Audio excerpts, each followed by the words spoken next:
So, meine lieben Agenturenhaber oder Dienstleister, egal ob ihr bei Null startet oder bereits einen Kundenstamm aufgebaut habt, mit Farmolo habt ihr genau das perfekte Tool, damit ihr euren Kunden in Zukunft die perfekte KI-Lösung liefern könnt. In diesem Kurs werden wir Farmolo von A bis Z studieren, wir werden alle wichtigen Punkte durchgehen, wir sprechen auch über die Preisgestaltung, wie ich zum Beispiel die passenden Preise für meine Kunden herausfinde, und wir sprechen über das Thema DSGVO, damit ihr einfach auf der sicheren Seite seid. Ich habe in meiner Laufbahn sehr viele Agenturen und Dienstleister kennengelernt und konnte ganz genau beobachten, wer davon erfolgreich wurde und wer es dann am Ende des Tages nach 2 Monaten sein lassen hat. Und da sind mir einfach einige Charakterzüge aufgefallen, die einfach jeder von denen gemeinsam hatte. Die Gewinner waren am Ende des Tages immer die Leute, die nicht aufgeben konnten, die nicht aufgeben durften, die immer den unangenehmen Weg genommen haben und sich aus ihrer Komfortzone befreit haben. Und vor allem, wenn du frischer Anfänger bist, dann wirst du dir auch ganz schnell die Frage stellen, wie ich am effektivsten Kunden gewinne. Und diese Leute sind in Läden marschiert, sie haben telefoniert. Sie haben nicht den leichten Weg genommen und haben Dinge automatisiert wie Instagram, DMs oder WhatsApp-Nachrichten. Ich will nicht sagen, dass das nicht funktioniert, aber es ist der angenehme Weg. Und für Kunden wirken Textnachrichten wie Spam. Denn du kannst in den Text nicht dieselben Emotionen übermitteln, die du am Telefon oder sogar vor Ort bringen kannst. Und um es ganz kurz auf den Punkt zu bringen, willst du eine erfolgreiche Agentur gründen, brauchst du dicke,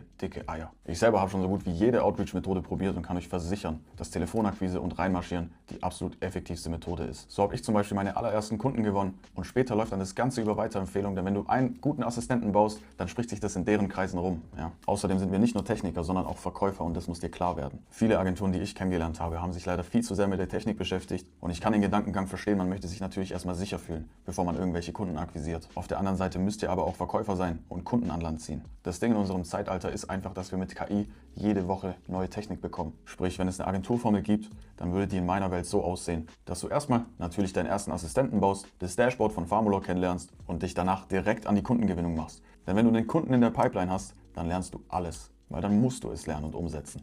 Mit Druck ist man einfach am effektivsten. Punkt. Mach unbedingt Telefonakquise, ich schwöre darauf.